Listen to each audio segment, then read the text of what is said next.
suis chanceux ce matin parce que j'ai le privilège d'avoir trois super DG. Je vais les appeler comme ça. On les a choisis pour différentes raisons, pour nous amener vers différents endroits dans la pratique.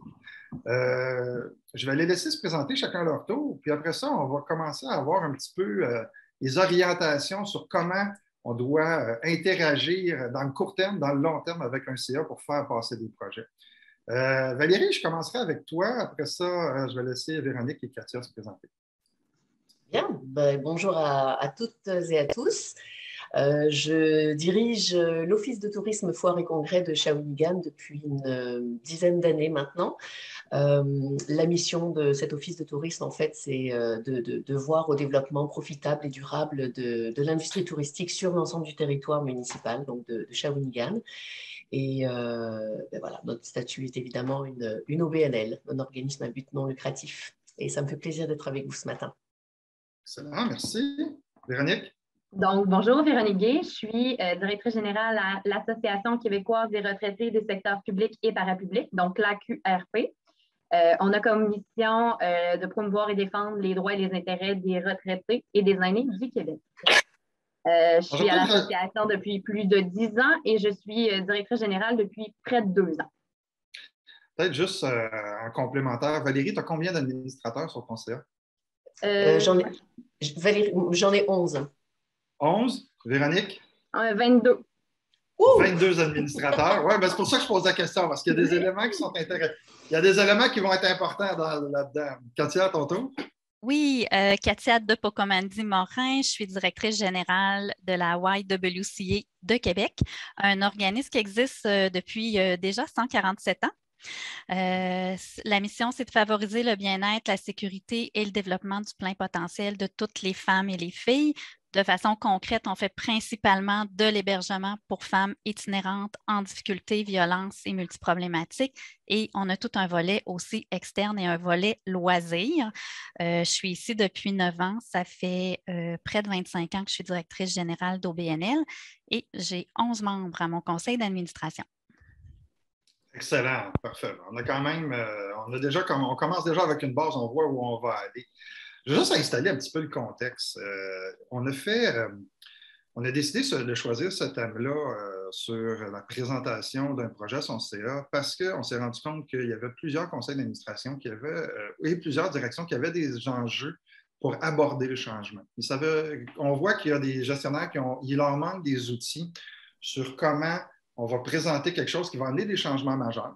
On a aussi vu des conseils d'administration qui sont très résistants au changement pour différentes raisons. On va en parler aussi. Je pense qu'un autre des éléments qu'on doit placer dans le contexte, c'est le fait que nos administrateurs sont majoritairement des bénévoles. Donc, il n'y a pas une uniformité des compétences et de la compréhension des enjeux du milieu non plus. Quelqu'un qui s'implique dans une organisation comme celle à Véronique ou comme celle à Katia, où c'est des gens, des monsieur, madame, tout le monde, qui n'ont pas nécessairement un background de gestion. Valérie, c'est un peu particulier parce que beaucoup des membres sont des gens dans le corporatif, fait que ça amène une dynamique de gestion qui est différente. Mais très souvent, on a aussi le problème aussi des enjeux de perception. Qu'est-ce qui est une dépense? Qu'est-ce qui est un investissement? Les projets que vous déposez, à quel point vont avoir des impacts sur la portée de votre mission ou sur le déploiement de votre mission. Puis, je veux ouvrir un thème aussi, puis je veux t'entendre, Valérie, en début d'activité, sur l'innovation et sur la présentation de l'innovation. Je demande à Valérie, puis je vais vous mettre en contexte. Valérie, à travers son organisme et à travers, ont mis en place des activités touristiques, des programmes touristiques qui ont été très innovateurs dans une région qui n'était pas reconnue nécessairement pour être très innovatrice. La Shawinigan, c'est une ancienne région industrielle un peu moribonde où on a fermé beaucoup d'usines. Et à travers les dernières années, vous avez gagné des prix, il faut le dire aussi. Je regarde le programme des citoyens ambassadeurs. Je regarde aussi, j'aimerais ça que tu nous parles aussi des innovations reliées à tout le développement des activités de sport extrême dans une ville comme Shawinigan. Comment tu as approché l'innovation avec ton conseil? Déjà, je te dirais que personnellement, le mot innovation, je ne l'utilise pas tant que ça. Parce qu'on dirait que, je ne sais pas si c'est juste à moi que ça fait peur, on dirait que ça fait peur à tout le monde. Et c'est le mot à la mode, innovation, innovation. Puis on se demande qu'est-ce qu'on fait, comment est-ce qu'on innove vraiment et tout. Bon, fait que moi, je m'enlève cette pression-là déjà d'innovation. La première chose, en fait, c'est un travail d'équipe de notre côté où on cherche à honorer notre mission, notre vision, notre mandat et nourrir les orientations stratégiques avec des idées. Des choses... Parce que je comprends, Valérie, qu'il y avait une identification dans la planification stratégique, il y avait une demande de créer ces nouveaux produits-là, ou si c'est des initiatives que l'équipe est venue suggérer à son CA suite à l'identification de volonté. Comment ça s'est fait dans le quotidien? Mais je te dirais que ça vient beaucoup de l'équipe. De l'équipe et moi, comme directrice générale, je fais le lien évidemment avec le CA. Donc, on amène, en fait, on se permet, je te dis, tu me dis, comment est-ce qu'on amène l'innovation auprès du conseil d'administration? On se permet, on ose proposer, soumettre de nouvelles idées. Je te dirais que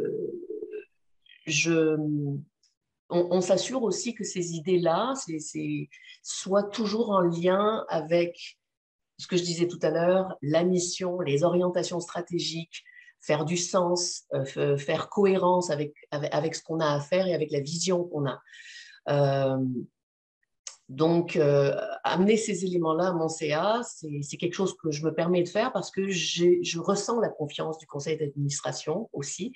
Je connais l'ouverture de mon conseil d'administration là-dessus et ils connaissent les défis comme nous. Tu l'as dit tout à l'heure. Bon, j'aurais fait une meilleure présentation que toi sur Shawinigan, là, mais tu l'as dit tout à l'heure, Shawinigan, comme plusieurs autres villes mono-industrielles à une certaine époque, revient de loin. Et sur le plan touristique, c'est clair qu'il faut qu'on fasse notre place. Il faut qu'on arrive à changer l'image et la perception de l'extérieur. Donc, forcément, il faut arriver avec des choses nouvelles et différentes. Quand on parle de nouvelles activités, de nouveaux programmes, on va leur dire, là, même si c'est un gros mot, là, innovation, ouais. On parle souvent de tolérance au risque. Puis là, c'est Véronique que je suis curieux d'entendre aussi. Comment on gère, parce que tu as un gros CA, on vient de dire 22 membres, un CA de retraités, donc des gens qui ont vécu toutes sortes de choses et qui peuvent avoir aussi un background... c'est un background de gestionnaire public aussi. Donc, le risque, ce n'est pas nécessairement leur quotidien. Ce n'est pas comme avoir un CA avec juste des entrepreneurs. Là. On s'entend. Comment on gère, puis ça va être la même chose avec Katia et Valérie, je vais être curieux de vous entendre. Là. Comment on leur fait comprendre, comment on utilise, puis là, je suis curieux de connaître vos outils, mais sur la gestion de ces risques-là, la prévention et en même temps la gestion des attentes. En fait, moi, étant donné qu'ils sont 22, c'est certain que ce sont tous des retraités, soit de la fonction publique provinciale, fédérale ou encore municipale. Et ils arrivent avec toute une expertise, je vais dire, très, très, très différente déjà de base. Donc, j'ai des gens qui sont, oui, habitués avec la gestion des risques et j'ai des gens qui n'en ont jamais entendu parler de leur carrière. La moyenne d'âge sur mon CA est de 73 ans. Okay. Donc, c'est certain que quand on parle de gestion de risque à quelqu'un qui n'en a jamais entendu parler dans sa carrière, c'est un petit peu plus, c'est un complexe un petit peu plus grand. Je vais dire, c'est un défi un peu plus grand. Dans le fond, comment je le vois, moi, c'est toujours dans la préparation de mes dossiers.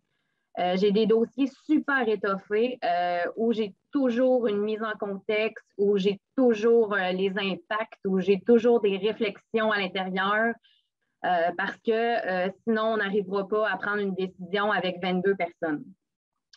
J'ai la chance d'avoir des comités aussi, des comités qu'on appelle sous le conseil d'administration, notamment un comité exécutif, etc. Là, j'ai quelques comités qui nous aident et qui peuvent amener des recommandations à mon conseil d'administration.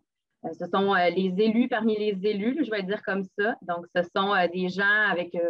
habituellement, on est 4 ou 5 personnes là, dans les comités, puis on peut amener des recommandations à ce niveau-là. Fait que dans la gestion des risques en soi, c'est sûr que je le travaille plus en sous-groupe ou en sous-comité pour l'apporter par la suite en grand groupe au conseil d'administration.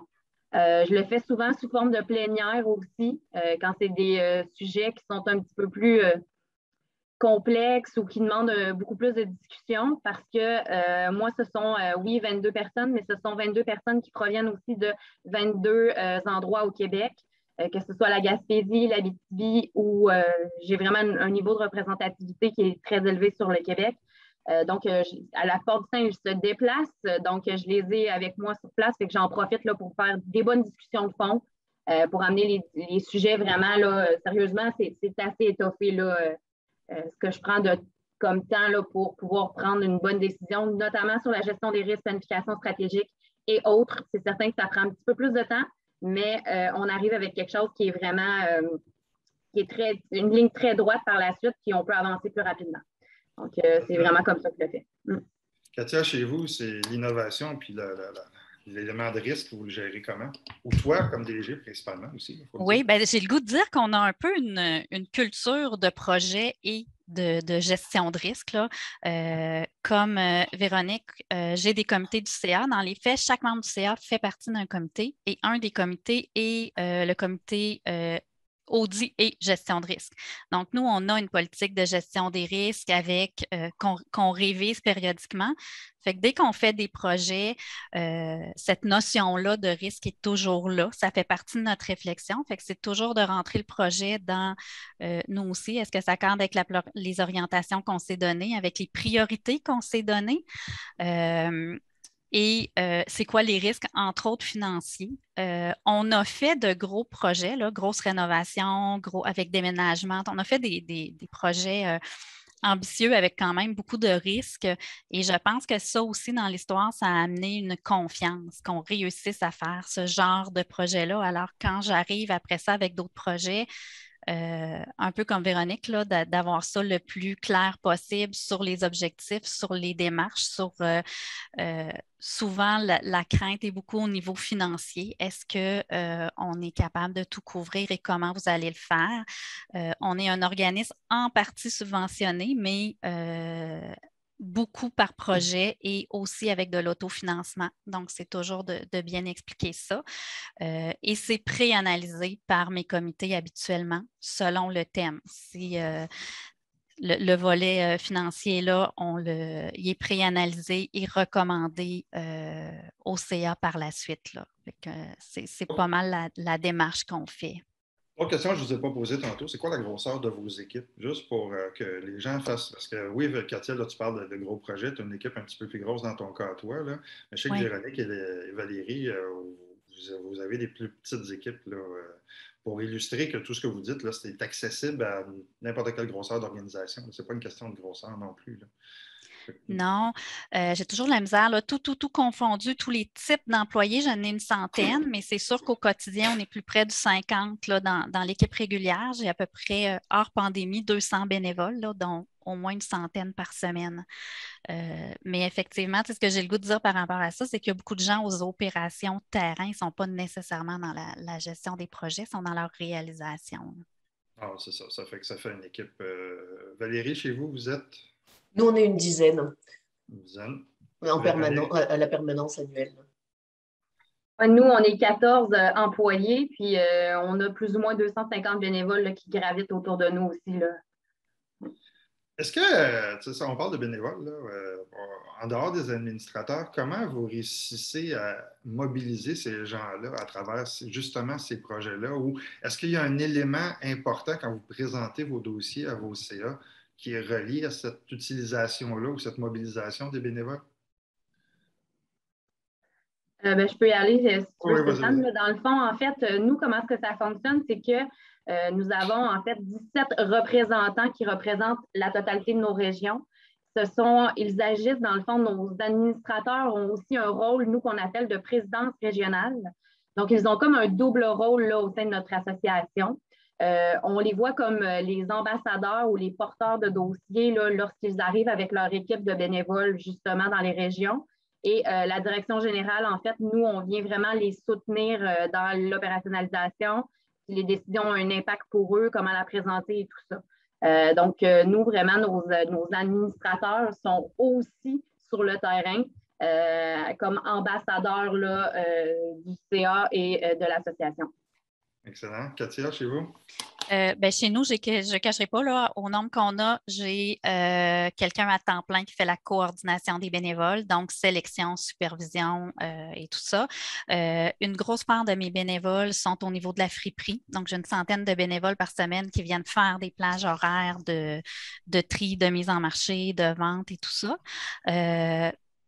C'est certain que s'il y a des projets qui touchent ces bénévoles-là, on va les rencontrer puis on va les impliquer.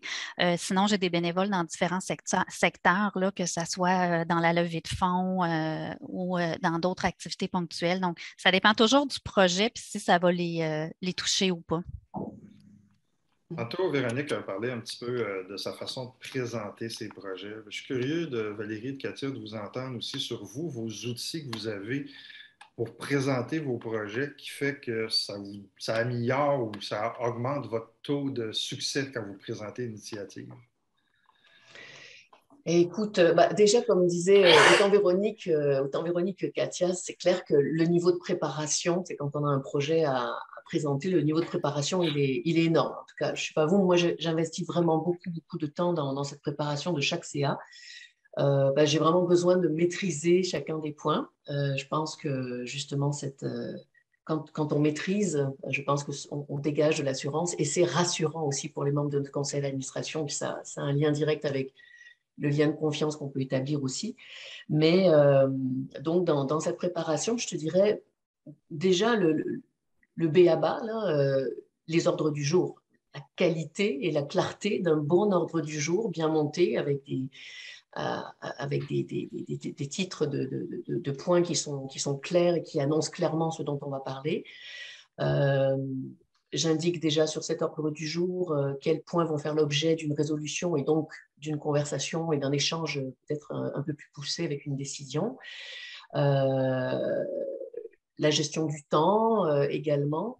Dans les outils, c'est sûr que plusieurs jours, dans un monde idéal, selon mes règlements généraux, je dois idéalement envoyer 10 jours avant mon conseil d'administration l'ensemble des documents pertinents. Alors, je dis habituellement parce que il y a des périodes où j'arrive à respecter le 10 jours et d'autres fois où je suis un petit peu plus à l'arrache. Mais voilà, donc partager ces documents-là à l'avance, où il n'y a pas trop de lecture non plus, parce qu'on l'a dit tout à l'instant, ce sont des gens qui sont là aussi bénévolement, mais d'autres aussi qui travaillent dans d'autres sphères et puis qui n'ont pas toujours le temps de tout lire. Donc, j'aime bien procéder aussi dans certains cas avec des fiches projets assez concises. Qu'est-ce que j'ai d'autre? Évidemment, les états des résultats. J'ai une façon aussi de présenter les états des résultats mensuellement pour une lecture très claire, facile pour eux. J'essaie vraiment de leur soumettre des outils. D'abord, une base d'outils qui est toujours la même, récurrente. Donc, ils reconnaissent les formats. Et ils savent donc rapidement quelle information aller chercher dans ces formats-là. Et puis, voilà, je pense que la clé, c'est être le plus clair possible. Katia, chez vous? Oui, j'ai comme des mots-clés qui me venaient en entendant Valérie. C'est sûr que envoyer les choses d'avance, c'est ce qu'on souhaite le plus. Les gens aiment prendre connaissance. Quand c'est pour présenter un projet, pour moi, il faut que ça soit simple. Ce que je vais présenter, le plus simple possible, le plus clair possible. Fait que vraiment une présentation visuelle, puis en rencontre, si je peux le réaborder. Là, on est beaucoup en virtuel ces temps-ci, ça se fait bien avec un PowerPoint ou quelque chose comme ça. Les membres veulent aussi avoir des choses au niveau du CA qui sont en hauteur. Fait que j'essaie de ne pas aller dans les détails puis de vraiment mettre l'accent sur les choses qui les préoccupent dans la réalisation là, du projet. Est-ce qu'on est structuré pour le faire? Est-ce que les finances arrivent? Et après ça, qu'ils soient capables de faire un suivi là, des projets là, qui vont au CA. Là. Donc, tu présentes ton projet en sachant déjà quelle va être la mécanique de suivi après. Mais quand c'est des projets qu'on suit, oui, tu sais, si je prends un gros projet, là, tu sais, c'est sûr qu'une construction, après ça, on va faire le suivi tout le long. c'est sûr que ce n'est pas tous les projets ici qui passent au CA. Puis quand ça rentre dans les activités régulières, vu qu'on travaille beaucoup par projet, ça, c'est dans les états financiers qui vont le voir. On n'arrive pas, mais habituellement, on s'arrange pour que ça l'arrive. Mais sinon, oui, de voir après ça, c'est quoi qu'ils vont vouloir suivre. Souvent, c'est l'aspect financier, l'aspect résultat. Moi, à chaque mois, ils ont un rapport. Je dis de la directrice générale, mais c'est beaucoup plus des directeurs. Là. J'ai des directeurs de secteur, fait qu'ils voient aussi les statistiques dans les secteurs par rapport à une année à l'autre où on fait un suivi, là, par exemple, d'inscription, de résultats, de fréquentation. Donc, on suit ça à chaque conseil d'administration aussi. Là. Véronique, chez vous? En fait, là, c'est vraiment comme ça aussi que moi, je présente mes dossiers, là, comme Valérie et Katia. Je pense que c'est la clé pour beaucoup de conseils d'administration, là, d'avoir quelque chose de clair, écrit, concis. Moi, en plus, des fois, ce que je fais, c'est que j'hésite pas à prendre un de mes administrateurs qui a l'expertise, parce que comme je vous disais, moi, j'ai des expertises ou des champs assez diversifiés. Donc, souvent, les choses financières ou les choses un petit peu plus, je veux dire, un peu plus tangibles ou encore plus touchées à faire passer, des fois, je vais m'épauler ou m'appuyer sur un bénévole qui est une référence ou qui a une expertise à l'intérieur de ce champ de compétences-là. Puis je vais lui demander de le présenter avec moi. Puis ça amène vraiment une couleur autre qui fait en sorte que il voit qu'on est concerté, que le niveau d'avancement et l'expertise est là.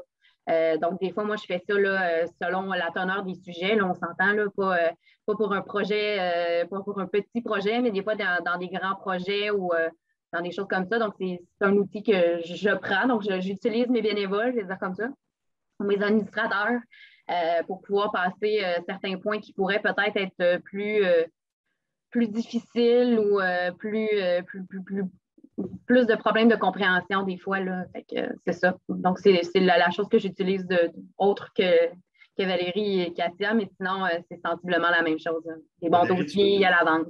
Vas-y, Valérie, tu voulais rajouter quelque chose? Ben, effectivement, oui. Puis tout ça, effectivement, les présentations et tout. Puis je vais également, pas à chaque conseil d'administration, mais sur certains dossiers que je vais juger peut-être plus stratégiques, j'invite aussi des fois un membre ou des membres de mon équipe, celui qui est le porteur d'un dossier. Donc, mettons pour Katia, ce serait, vu la taille de ton organisation, tu as des directeurs, donc ça pourrait être des directeurs. Dans mon cas, j'ai une équipe plus petite, donc c'est mes porteurs de dossiers. Donc, s'il y a pour répondre s'il y a des questions plus fines, plus spécifiques, au moins. Et puis, ça a un autre rôle aussi qui touche un autre aspect. Là, c'est important pour moi que les membres du conseil d'administration connaissent les membres de l'équipe et puis sachent qui travaille sur quoi et ressentent l'énergie et le niveau d'engagement aussi des membres de l'équipe. Donc, cette espèce de passion là, d'intérêt. Donc, pour moi, ça nourrit aussi cette relation qu'on a avec notre conseil d'administration pour continuer à le garder vivant, puis nourrir le lien de confiance, nourrir la rassurance. Voilà, donc c'est ce que je voulais ajouter. Vas-y, Katia. Oui, moi, ce que je rajouterais, puis effectivement, je fais aussi amener des gens de l'équipe, mais des fois, dans des projets où il y a plus d'enjeux ou qui sont un petit peu pas dans notre expertise interne complètement, d'aller m'adjoindre des partenaires externes qui viennent supporter aussi. Et ça, c'est rassurant. Par exemple, un groupe de ressources techniques en habitation, si je suis un projet de développement de nouvelles ressources, des choses comme ça. Fait que je pense que pour le CA, de voir qu'on ne pense pas nécessairement tout savoir, mais qu'on est capable de dire qu'à l'interne, on a certaines expertises qui ne sont pas là, qu'on aille se chercher une ressource externe. Des fois, c'est en ressources humaines. Quand on fait des dossiers ressources humaines d'implantation de nouvelles choses, on se fait accompagner aussi. Puis ça, je pense que c'est quelque chose qui est apprécié. Là. Il y a beaucoup d'expertise autour de la table du CA, mais d'avoir une expertise externe, je pense que ça aide aussi. Oui, tout à fait. Ouais. Vous avez parlé beaucoup de ce qui se fait aux rencontres du CA, mais pas beaucoup de ce qui se fait pas mal avant, entre les murs, entre les administrateurs et vous. Tu sais, le prix, ce qu'on appelle aussi dans certains cas le prix démarchage. En faites-vous, est-ce que vous allez vous chercher des alliés avant de présenter?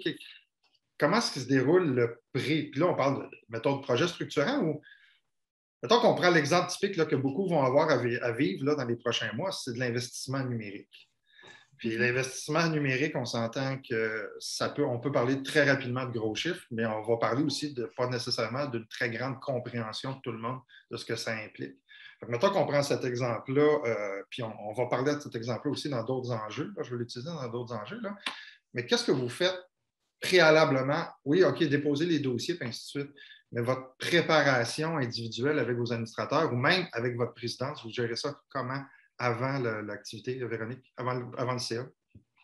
En fait, moi, c'est sûr que je suis très proche de ma présidente. Nous, la présidente chez nous, oui, c'est une bénévole, mais il y a des semaines qu'elle doit faire 35 heures semaine parce qu'elle fait toute la représentation aussi publique. Et elle aussi qui est amenée sur d'autres comités, etc. Là, c'est comme ça dans le monde associatif des retraités. Donc, c'est sûr que ma présidente, je lui parle, si je ne lui parle pas 1 ou 2 fois par semaine, c'est peu dire. Là. On se parle quasi quotidiennement. Donc, c'est certain que dans les dossiers qu'on travaille, on les travaille ensemble parce que l'ordre du jour est monté toujours en collaboration, notamment, pour être certain qu'on couvre tous les sujets. Et c'est certain que je travaille assez étroitement avec mon trésorier également. Parce que c'est souvent les finances qui viennent ajouter la couche pour le conseil d'administration. Donc, je travaille très étroitement avec mon trésorier. Et souvent, ce qu'on fait, là, nous, maintenant, on est les deux de Québec, c'est quand même assez facilitant. Là. Des fois, mon trésorier peut venir d'une autre province, d'une autre ville. Mais donc, on se voit là, pour justement regarder les analyses financières, regarder dans quel cadre on pourrait les passer et tout ça. Donc, c'est certain que je travaille beaucoup, beaucoup en amont avec mes administrateurs qui sont, je vais dire, avec une expertise ou un rôle particulier dans mon CA. Donc, c'est certain que je vais travailler très étroitement avec ma présidente et mon trésorier, là, parce que vous le savez, là, tout passe par les finances, fait que, ou presque. Donc, c'est certain que moi, je travaille beaucoup, beaucoup avec eux là, à ce niveau-là. Puis, on a des échanges aussi là, assez réguliers pour les orientations, la vision de l'association, où on veut s'en aller, où on peut mettre les effectifs et tout ça. Là. Donc, ouais, je le travaille en amont. Valérie? Je réfléchissais en même temps que Véronique parlait. Je te dirais que, pareillement, en fait, c'est la nature de ma relation avec la présidence. Est-ce que c'est des présidences? Juste peut-être élément complémentaire. Est-ce que ce sont des gens que ça fait longtemps qu'ils sont à la présidence? Ou il y a un gros taux de roulement dans vos organismes? Personnellement, dans mon cas, tu vois, ça va faire 10 ans et en 10 ans, j'ai eu 3 présidents. C'est mon 3e, okay. Avec des expériences, des expertises, des profils et des personnalités qui sont et des générations aussi complètement différentes. Pourtant, voilà, avec les 3, j'ai la chance d'en avoir eu 3 finalement parce que ça me permet de voir quels sont les points en commun que j'ai avec chacun. Et clairement, les points en commun, c'est cette fréquence dont parlait Véronique, là, la fréquence des contacts, de la relation, des échanges, la confiance, beaucoup, encore une fois, puis le respect des rôles de chacun. Je crois que chacun comprend comprend quel est le rôle de l'un et de l'autre et respecte sa place là-dedans. Puis je ne sais pas trop comment on fait ça, dans le sens où j'ai pas suivi un processus, là, ça s'est fait, à chaque fois, ça s'est fait assez naturellement, mais je pense que ça repose beaucoup sur la communication. Parler, connaître l'autre, se faire connaître aussi, hein, exprimer, être transparent sur qui on est, ce qui est important pour nous, comment est-ce qu'on fonctionne et tout ça. Donc voilà, sur les dossiers, sur l'ensemble des dossiers, c'est d'abord et avant tout avec le président que je vais échanger. Après, tu posais la question, Stéphane, est-ce que dans notre préparation en amont des CA, est-ce qu'on a un jeu là de contact et tout? Pas toujours un jeu, mais ça peut être des fois d'aller chercher des alliés. Ouais, c'est ça. Justement, en fait, tout dépend de l'intention, je crois. quand on a des comités de travail, justement, ben, le projet qu'on va présenter, on a parlé avec les membres du conseil d'administration qui forment un comité que concerne le dossier ou le projet en question. Et donc là, on sait qu'on a autour de la table, lors d'un CA, on a des, ben, je vais dire des alliés, finalement, pour venir renforcer nos propos ou venir approfondir ou rassurer ou apporter des recommandations. Sinon, moi, personnellement, je le fais rarement. J'attends vraiment d'avoir le moment en conseil d'administration. J'en ai assez fréquemment, il faut dire. Ça dépend aussi de la fréquence des CA. Nous, on fait le choix d'avoir un CA aux 2 mois. Donc, on en a, dans un malin, on en a 6 par année. Donc, c'est quand même assez fréquent pour se parler souvent. Mais si j'ai des éléments qui me manquent, des doutes, ou parce que j'essaie de me poser des questions en amont, j'essaie d'anticiper l'ensemble des questions que je pourrais recevoir. Et s'il y en a pour lesquelles je ne suis pas certaine d'avoir la bonne réponse ou une réponse assez étoffée, c'est sûr que je vais réfléchir à savoir autour de la table de mon CA quelles compétences j'ai que je peux consulter avant pour m'aider, en fait. J'utilise ces membres-là comme une ressource, finalement. C'est comme ça qu'on voudrait que ça soit aussi Ouais. dans la théorie de gouvernance aussi. C'est une collaboration. Ouais. C'est pour ça qu'on a des gens on veut des gens avec des expertises diversifiées autour de la table aussi. Et complémentaires, ouais. Katia, chez vous, toi, ben dans les faits, chaque conseil, ben je suis en contact avec ma présidente au besoin, mais selon les présidentes, nous, on a juste des femmes, là. Selon les présidentes, des fois, c'est des statutaires qu'on se met, mais on prépare toujours les rencontres ensemble. Je fais la même chose avec mes présidentes de comité. Chez nous, les gens font un maximum de 4 mandats de 2 ans sur le conseil d'administration. Donc, c'est sûr que je ne peux pas avoir quelqu'un plus... D'habitude, ils ne rentrent pas comme présidente, là, alors c'est quelques années. J'ai au moins 6 CA par année, les comités 4 à 6 fois par année. Alors, les choses se passent vraiment en comité puis en CA. Oui, je vais chercher de l'expertise de certaines personnes en dehors, mais j'aime bien que les discussions aient lieu dans le cadre des rencontres davantage que les travailler beaucoup en amont individuellement, là. Donc, ça se passe. Oui, préparation avec mes présidentes, préparation avec mes comités, mais c'est beaucoup plus là que ça se passe. Je vous écoute, j'entends un beau monde de licorne. Tout va bien, ça a l'air. Okay? Je suis curieux de vous entendre de l'autre côté aussi. Comment on gère la frustration quand on se fait dire non à un projet qu'on a aussi bien étoffé, aussi travaillé, que les comités ont dit oui, puis là, on arrive, puis la décision globale du CA, pour toute raison X, Y, Z, qui des fois, on se l'explique mal, ben, on reçoit une réponse négative. Comment vous le prenez? Comment vous vous protégez là-dedans? Parce que veut pas, à un moment donné, des fois, ça nous affecte là, d'avoir travaillé, puis d'y croire, puis qu'on se fait dire non. Puis dans certains cas, on peut gérer des frustrations parce qu'on voit que ça va faire une différence, puis qu'on se fait dire non, il n'y a pas question. Véronique, je suis curieux de te voir. Je te vois arracher la tête, là, puis on va commencer avec toi. Oui, c'est certain. Je pense oui, on aimerait tous vivre dans un monde de licorne, là, mais non, malheureusement, ce n'est pas le cas. Je pense que en tant que DG d'un OSBL, on est beaucoup en solo, là. Je sais que beaucoup parlent de la solitude des directeurs généraux parce qu'effectivement, c'est le cas. Oui, on a notre équipe vers qui on peut se tourner, mais ça reste qu'on n'est pas sur la même réalité non plus. Et la même chose pour le conseil d'administration, fait qu'on est toujours un peu entre l'arbre et l'écorce. Je pense que de cette façon-là, la meilleure façon de se protéger, c'est oui, essayer de comprendre la décision, mais des fois un peu de laisser aller. Oui, de voir que c'est peut-être le bien pour l'association ou pour l'OSBL, mais peut-être que ce sera le bien dans 2 ans. D'essayer de voir un angle d'attaque peut-être sur un long terme ou en tout cas d'essayer de le faire passer autrement, ou en tout cas revoir le dossier. C'est certain que oui, les frustrations peuvent provenir du directeur général, en effet, parce que le dossier n'a pas passé, mais il faut se rappeler qu'on a une équipe souvent qui ont travaillé sur le dossier.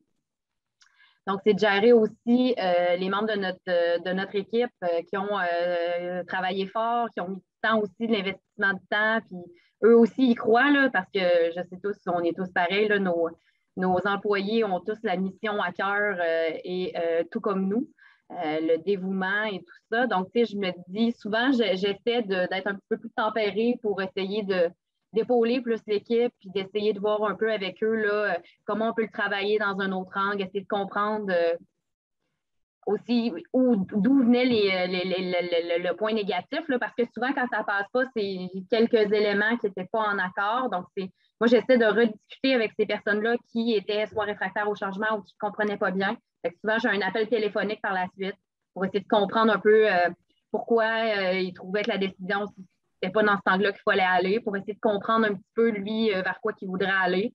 Souvent, c'est des problèmes de communication, des problèmes d'interprétation. Fait que on est capable de rattraper le coup peut-être l'année suivante ou peu importe. Là. Moi, j'ai uniquement 4 CA par année pour votre information, donc c'est peu. C'est peu. Mais j'ai un comité exécutif, j'en ai 10 par année. Donc, les opérations, je les gère beaucoup plus avec mon comité exécutif, donc mon comité restreint. Donc, c'est ça, là. Donc, c'est comme ça que je fais, mais c'est sûr que j'essaie de protéger beaucoup mon équipe dans ce genre de décision-là. Vraiment beaucoup, parce que je sais qu'ils ont tous un immense dévouement et le cœur sous la main. Donc, on essaie de les aider. Il faut expliquer, hein, parce que ce n'est pas tous les membres de l'équipe qui comprennent le processus entre la direction générale et le CA. L'interaction, s'ils ne l'ont pas vécu, il faut des fois devenir l'avocat puis défendre son CA, même si on n'est pas nécessairement d'accord avec la décision. Là. Ça, Oui, nous, on a ce rôle-là aussi, parce que veut pas, on doit protéger aussi notre conseil d'administration. Et donc, oui, effectivement, on est toujours un peu, comme je disais, entre l'arbre et l'écorce. Donc, c'est un peu le rôle ingrat d'un DG, mais ça reste que c'est quand même dans notre rôle, je crois, que je dois bien l'assumer. Katia? Oui, bien, ça rejoint beaucoup ce que Véronique dit. Dans le fond, j'essayais de penser, y a-t-il un projet que je me suis fait dire un nom complet, final, puis que dans le temps, c'est pas revenu? Fait que c'est vraiment de bien comprendre qu'est-ce qui accroche, qu'est-ce qui sécurise, qu'est-ce qui fait qu'ils sont pas prêts à aller de l'avant à ce moment-ci. Parce que des projets, on a le goût des fois que ça se fasse vite, mais finalement, c'est quelques années plus tard qu'on va être capable de le mettre en place parce que c'est le temps qu'on a besoin pour que tout le monde chemine, puis qu'on trouve les réponses, puis les éléments qu'on a besoin pour rassurer tout le monde, pour sécuriser le projet. Là. Fait que c'est comme ça que je le vois. Là. Je pense que les déceptions sont souvent dans le court terme, mais il y a un travail à faire à moyen et long terme pour arriver des fois à faire adopter un projet. Puis je vais le mettre dans le volet projet, mais je pense qu'un des volets, en tout cas pour moi, où des fois il y a un travail, beaucoup de sensibilisation à faire, c'est quand on revoit tous les volets qui touchent les ressources humaines.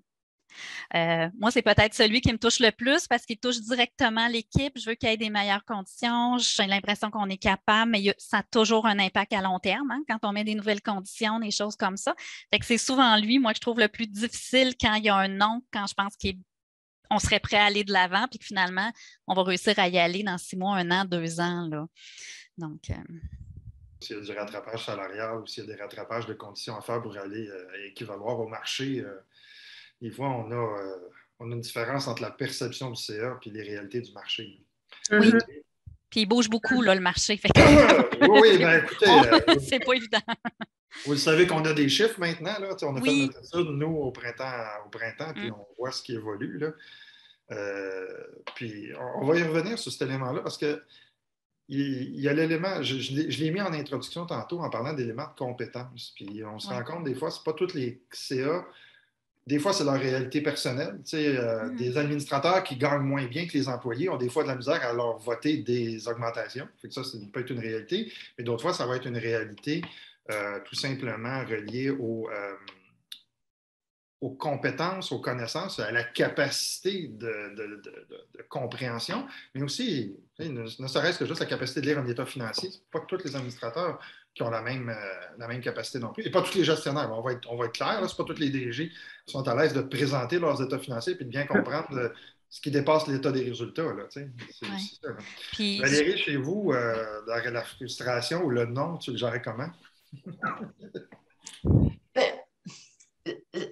Là encore, ça dépend des personnalités. Moi, je crois que le niveau de frustration peut être proportionnel au niveau d'investissement puis de cœur qu'on met dans un projet. Hein, c'est clair. J'en suis plus que conscient. Ouais, exact. Donc, c'est sûr, mais je rejoins Katia sur le fait que c'est sûr que ça va être à court terme. À court terme, on peut vivre une espèce de, peut-être pas de la frustration, mais une forme de déception.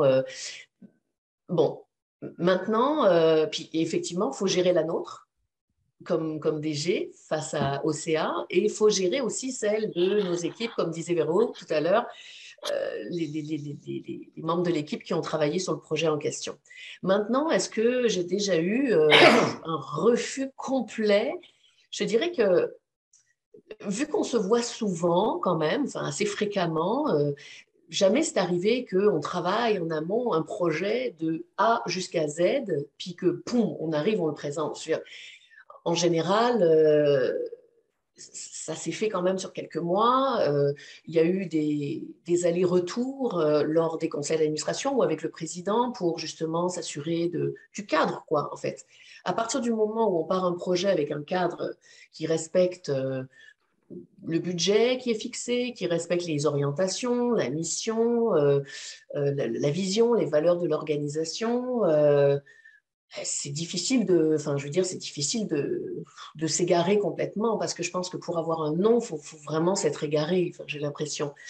Euh, Après, je te dirais mais c'est quand même arrivé quelquefois que je me retrouve avec plus de questionnements que d'habitude.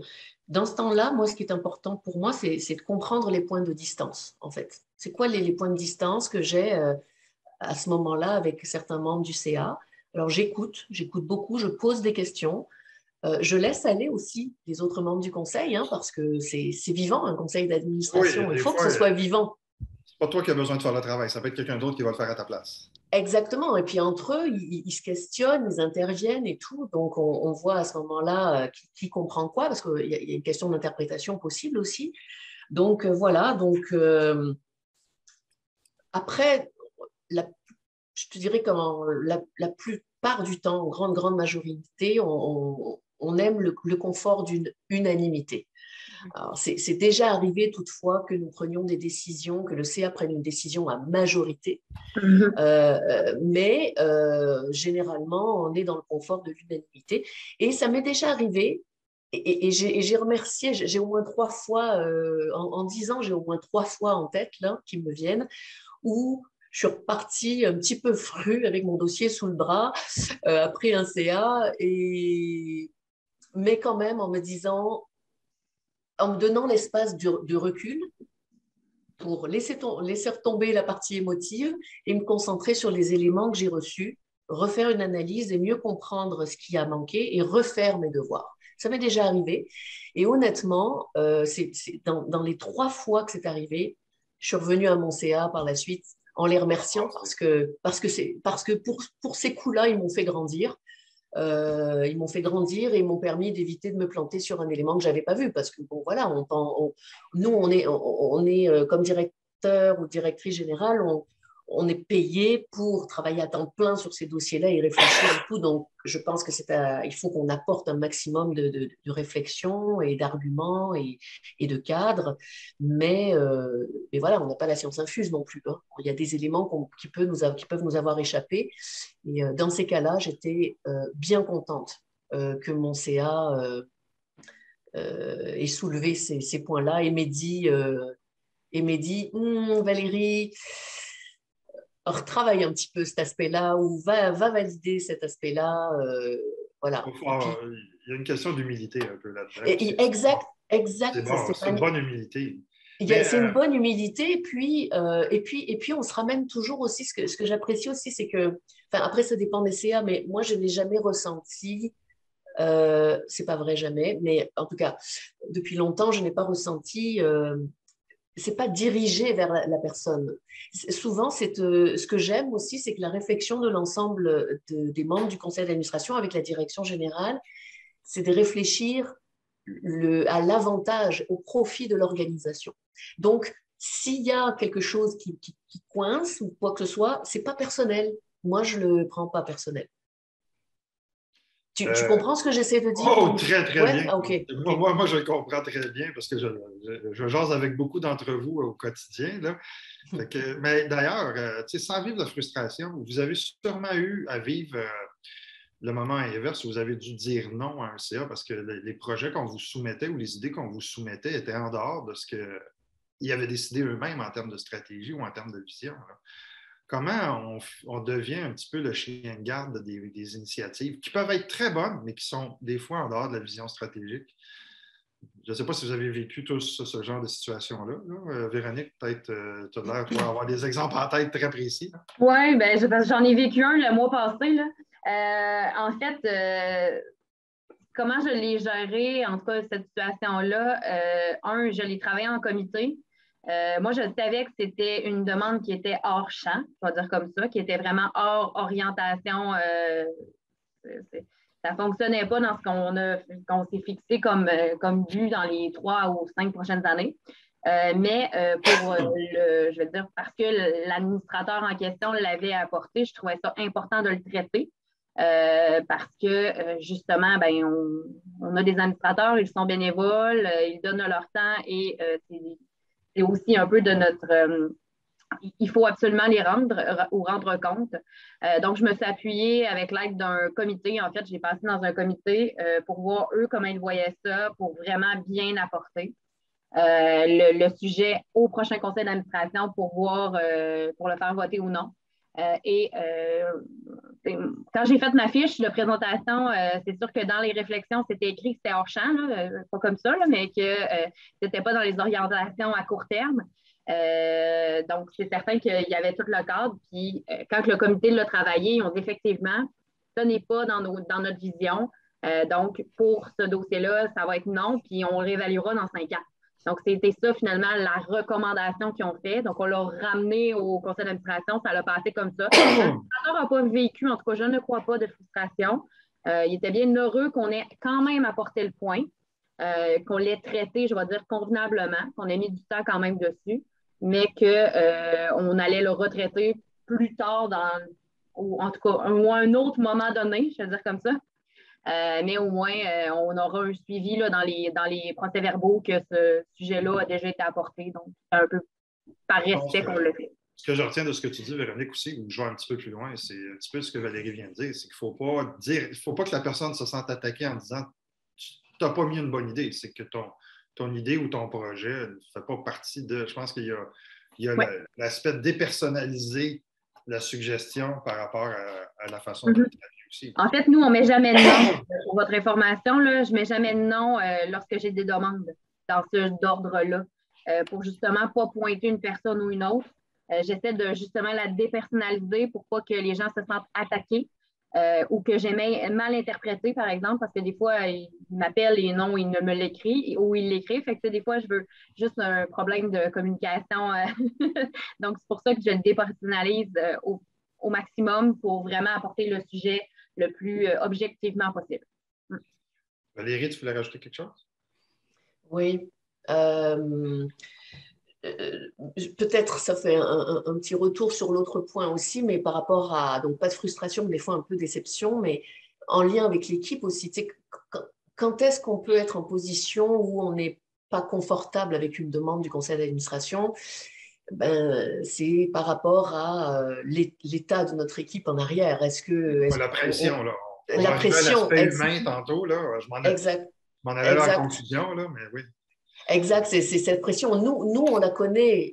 On connaît le niveau de pression atmosphérique, on va dire, là, au niveau de la charge de travail, où est-ce qu'ils en sont. Donc, un peu comme Véronique, c'est jamais, enfin, je dirais pas non, je dis jamais non d'emblée, mais j'essaie de comprendre l'objectif, ce qui semble important pour le conseil ou un membre du conseil, là, ce qu'ils apportent.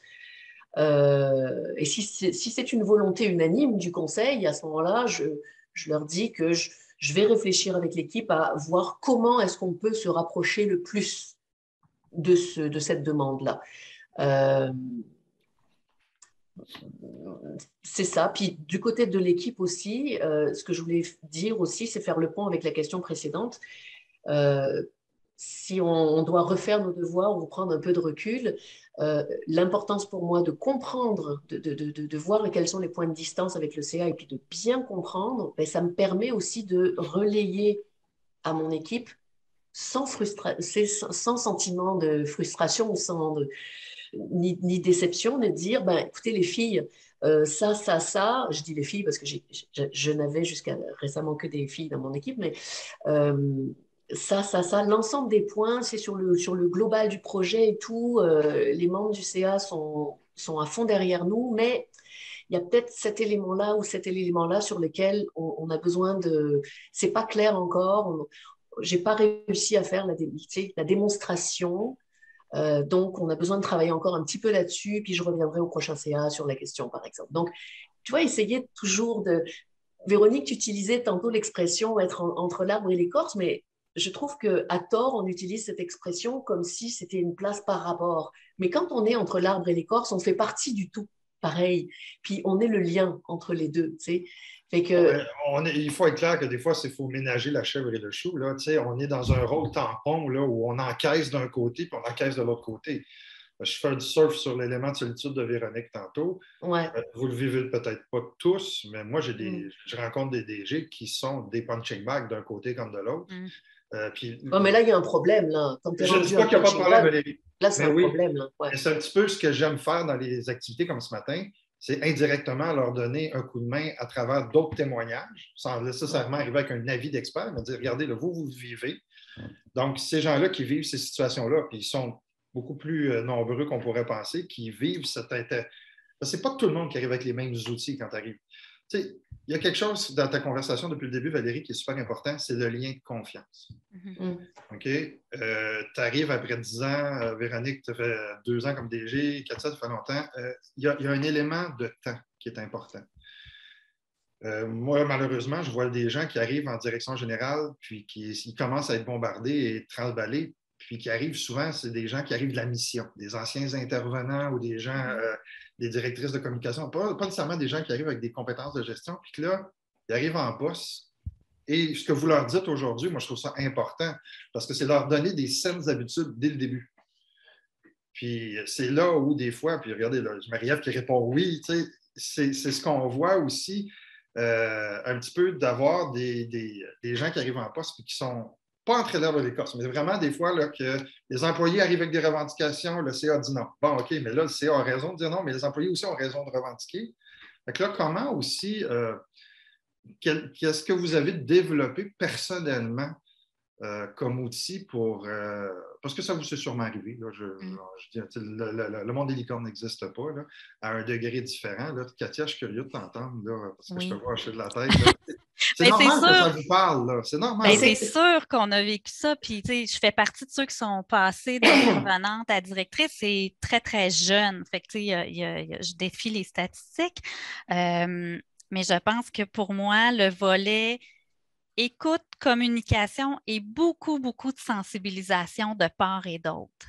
J'ai l'impression que c'est beaucoup éduquer le CA sur la réalité interne, éduquer l'équipe sur la réalité du CA, son rôle, parce que souvent, c'est juste une incompréhension de part et d'autre ou des perceptions qui font ça. Moi, je me sens plus dans ça. C'est très rare que je me sens comme ça, là, entre l'arbre et l'Écosse et de défendre un et l'autre, mais parce que j'implique peut-être plus de part et d'autre là, dans le cheminement d'une demande, dans l'explication, la compréhension de ce qu'on va amener au CA ou à l'équipe. Et j'invite mon équipe, des membres de mon équipe au CA aussi pour présenter eux-mêmes des choses.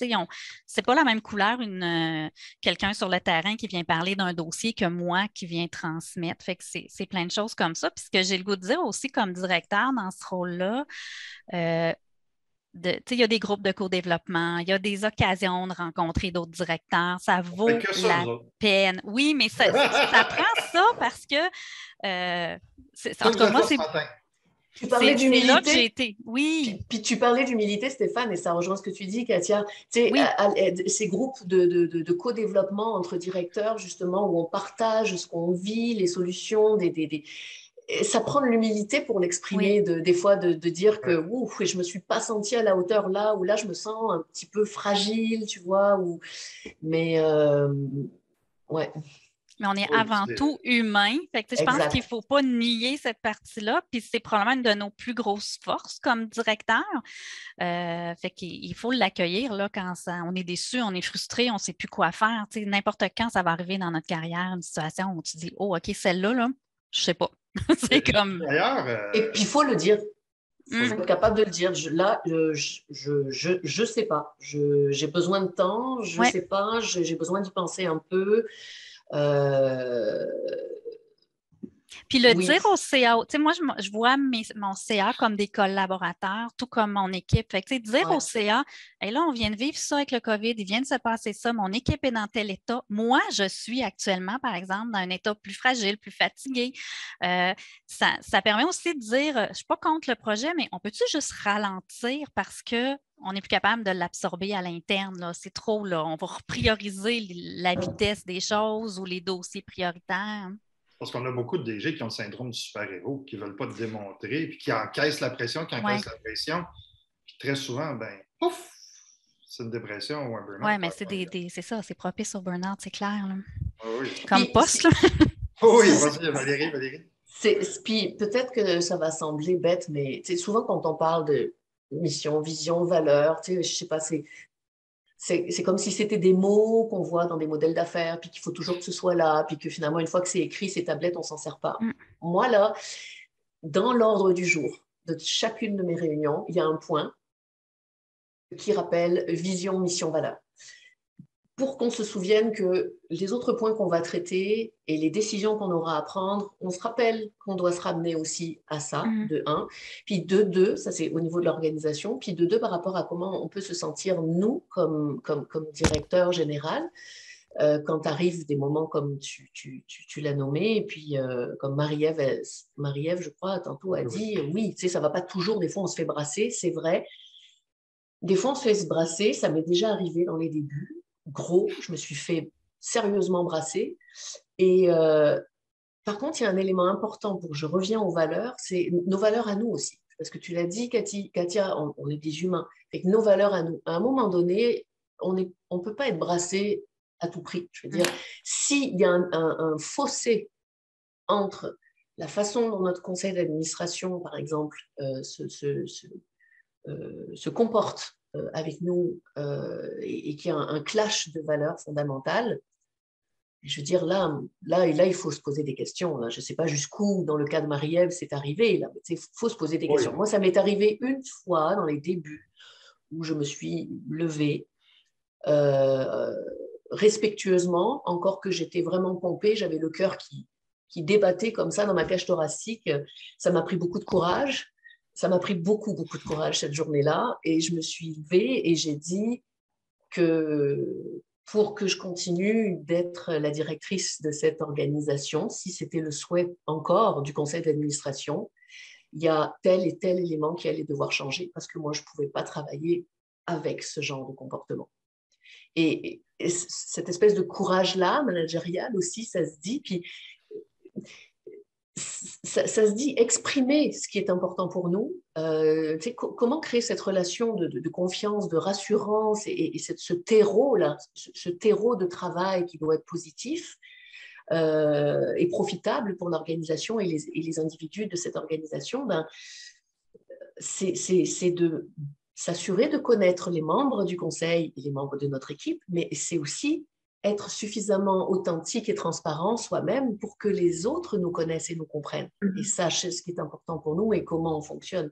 C'est vraiment la fameuse expression anglaise « it takes two to tango ». Voilà. Donc, il faut s'ouvrir. C'est une danse presque à 3 parce qu'il y a aussi le personnel. Oui, c'est vrai. Ah, Marie-Ève arrive avec des petites modifications, mais elle dit qu'elle n'a pas eu de problème. Elle ne s'est pas fait brasser, mais qu'elle est arrivée en poste avec peu d'expérience et énormément de choses à rattraper et de problématiques existantes. Ça, je ne sais pas si vous l'avez vécu, mais je vois beaucoup de conseils d'administration qui vont mentir aux candidats qui postulent sur les postes, là, qui vont garder des choses cachées, qui vont dire ça, on ne dira pas parce qu'elle ne voudra pas postuler. En général, j'ai écrit un très beau texte là-dessus sur des questions que les CA devraient se poser avant d'engager. Là. parce que j'ai vécu des témoignages dernièrement de gens qui sont restés en poste 8 mois, 10 mois, parce que entre la raison pourquoi ils ont été embauchés et la réalité de la situation, c'était 2 là aussi. Là. Fait que ça, je pense que dès l'entrée en poste, il faut avoir la capacité, si on veut durer dans ce type de métier-là, d'être capable à la fois de mettre ses limites, oui, et d'acquérir un portrait clair assez rapidement dans quoi on s'est embarqué et d'aller chercher l'aide qu'on va avoir de besoin. Écoutez, il est 10h35. On va regarder peut-être s'il reste 1 ou 2 questions. Je ne veux pas vous garder trop longtemps parce que je sais que vous avez des organismes à gérer. Hein? Il y a plein de choses qui vous attendent. Peut-être juste en termes vers la fin, là, je veux qu'on revienne un petit peu justement sur cet aspect humain là, dont on parlait. Surtout pas juste la résistance à la pression, mais la gestion des attentes des 2 côtés. Comment est-ce qu'on s'équipe comme direction générale pour gérer les attentes de son CA, oui, et de son staff? Puis c'est intéressant parce que vous avez au moins tous des équipes relativement à 10 employés, 14 puis 100. Vous avez quand même un peu de background relié à la gestion des équipes. Parce que la pression vient des 2 côtés. Même plus, après ça, il y a la pression des bénévoles, la pression des bénéficiaires. On va les mettre de côté. Là.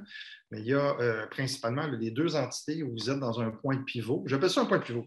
On m'a déjà dit que c'était vraiment un punching bag entre les 2, mais moi, je suis plus que c'est un pivot. Là. Donc, comment on s'équipe pour gérer cette pression-là en tant que telle? Puis on finira avec ça. Puis peut-être si vous avez un conseil à donner à quelqu'un qui arrive en poste. C'est souvent ceux qui en ont le plus besoin. Katia? Hein? Oui, je réfléchis en même temps. Je pense qu'il y a quelque chose qu'on a dit tantôt qui est super important. C'est tout le côté de ne pas prendre ça personnel. Ça, je pense que c'est un défi, mais quand on présente des projets, ce n'est pas contre nous quand ça ne passe pas, c'est contre le projet.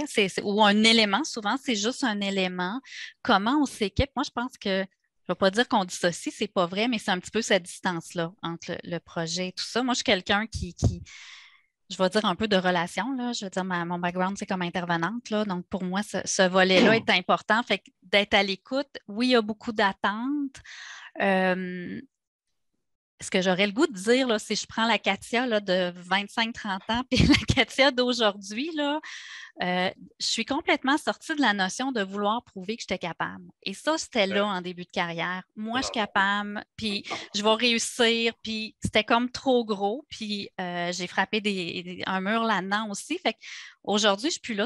Est-ce que c'est réaliste? Est-ce que je suis capable? Avec quelle aide? Je suis allée très, très vite me chercher du mentorat auprès de directrices, je vais dire qui m'inspiraient parce que je pense que quand on se prend un mentor, des fois, des gens me disaient des choses puis je disais « Hey, c'est super, ça doit être génial quand elle le fait, mais ça ne fit pas pantoute avec qui je suis. » J'étais incapable d'appliquer ça. Fait que d'aller me chercher des mentors là, dès le début pour aller me supporter. Mais je pense que c'est ça, là, d'être capable aujourd'hui de dire OK, si tu réalises, je suis capable, l'attente, est-ce que je suis capable d'y arriver dans les délais et de me dire, ben, je fais vraiment mon maximum, mais je le nomme des fois aussi. Si on n'est pas capable, comme vous le voulez, qu'on fasse ça d'ici 3 mois ou face à l'équipe qui veut des améliorations, par exemple, de certaines choses, mais je reste à l'écoute. Pour moi, c'est important de ne pas fermer la porte, d'écouter, de resituer les choses. C'est que souvent, je suis très d'accord avec ce qu'ils demandent. C'est juste une capacité de le faire. Fait que c'est un peu ce qui me vient spontanément.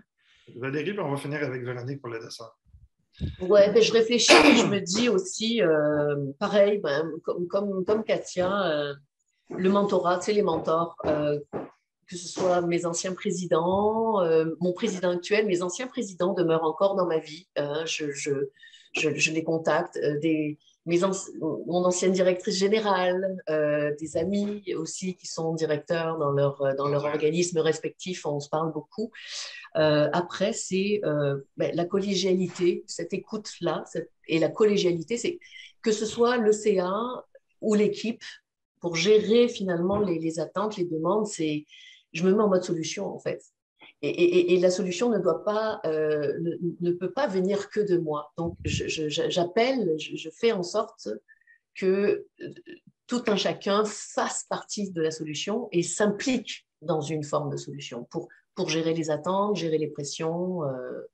Je crois que c'est ça. Et je me réécouterai après et je me demanderai, je verrai avec l'équipe voir si c'est bien ça, tu vois, là, mais voilà, je crois que c'est ça, ouais.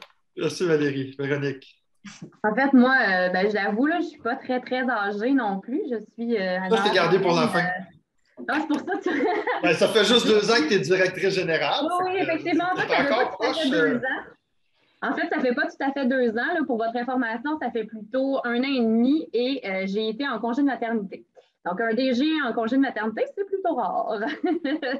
Oui. Effectivement. Donc, je ne suis pas partie très longtemps là, pour m'occuper de mon deuxième enfant, là, je dois l'avouer. Mais en fait, moi, j'ai eu la chance en fait, de grandir dans l'organisation où je suis. Ça fait plus de 10 ans que je suis à l'association. Donc, j'ai vu plusieurs directions générales passer. J'ai travaillé très étroitement avec 2 notamment. Donc, je connais bien le fonctionnement de l'association, je connaissais déjà les défis et je connaissais déjà beaucoup, beaucoup le rôle de la direction générale. Quand le dernier DG est parti, en fait, à ce moment-là, j'occupais le poste de direction générale adjointe qu'on appelait.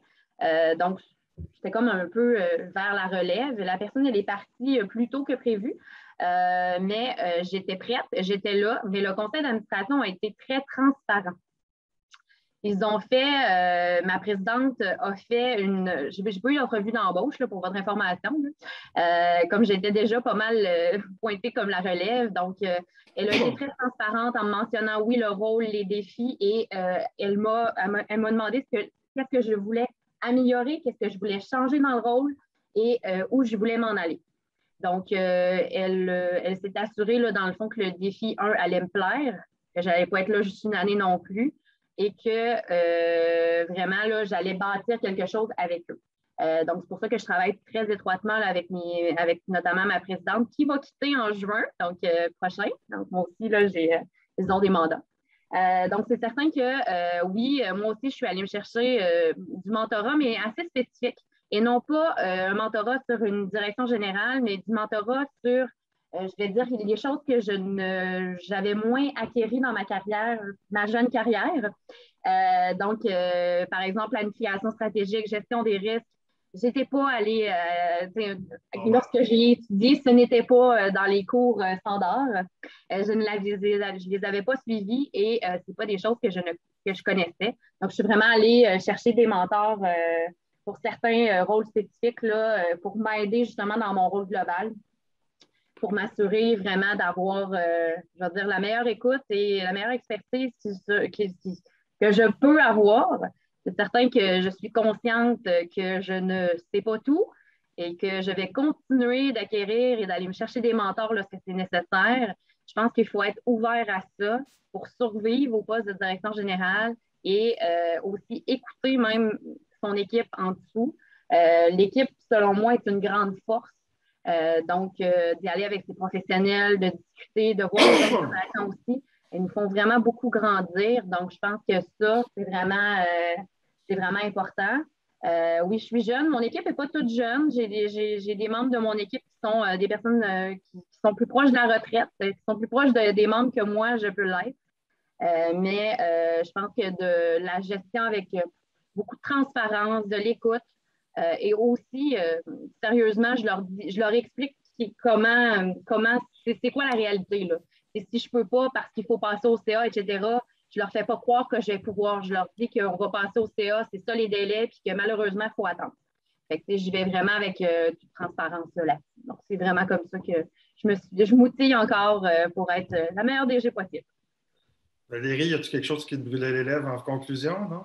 Oui, ben, en fait, tu vas être content, et puis je ne dis pas pour que tu sois content, mais j'avoue que aussi, moi, personnellement, comme Marie-Ève, donc j'ai compris, Marie-Ève, que tu ne te faisais pas brasser, mais on a toutes été un jour ou l'autre une jeune directrice, hein, sans expérience.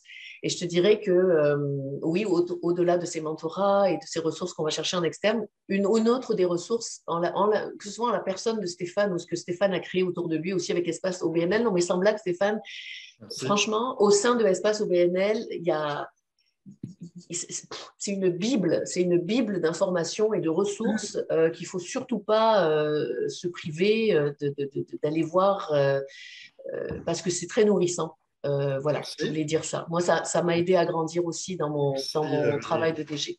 Moi, je crois, dans les fondements qui sont à la base, je crois beaucoup au développement par les pairs. Je pense que je suis un ancien consultant, oui, mais à la base, je pense qu'entre vous, vous avez beaucoup plus la recette de ce qui peut vous aider que si ça vient de l'extérieur ou un bien-pensant va vous dire quoi faire. Fait que, on essaie autant que possible de créer de la valeur, mais en même temps, j'attribue beaucoup de valeur euh, à l'expertise que vous êtes capable d'échanger entre vous. Puis c'est un peu, là, vous avez parlé de mentorat, mais on a nos groupes, on a nos groupes de co-développement aussi qu'on essaie de mettre de l'avant, qui sont, et aussi des activités comme ce matin. Aussi, on a mis dans la colonne l'atelier d'intelligence collective sur les ressources humaines. Donc, on essaie de mettre en place différents types d'activités pour vous permettre d'échanger. On peut peut-être scooper le fait qu'il y a une autre activité qui est en ligne, qui s'en vient au mois de février, qui va s'appeler la pause connexion, où on va vous permettre, dans une journée en format numérique, d'avoir à la fois des discussions entre vous, à la fois des discussions avec des experts. Donc, de prendre un moment pour venir prendre du temps et trouver des solutions. Ça s'en vient. Donc, c'est des fois aussi d'essayer d'avoir une façon différente de vous soutenir quand on peut. Parce que c'est ce qu'on s'est donné comme mission aussi. Sur ce, mesdames, je vous remercie grandement de votre contribution ce matin. Ça fait partie un petit peu de cet élément-là aussi. J'espère vous revoir prochainement. Puisque vous avez visionné notre vidéo jusqu'à la toute fin, nous vous invitons à visiter notre compte YouTube pour du nouveau contenu à tous les mois. Nous créons des capsules avec des personnes inspirantes pour rapprocher, inspirer et informer les gestionnaires d'OBNL de tous les milieux.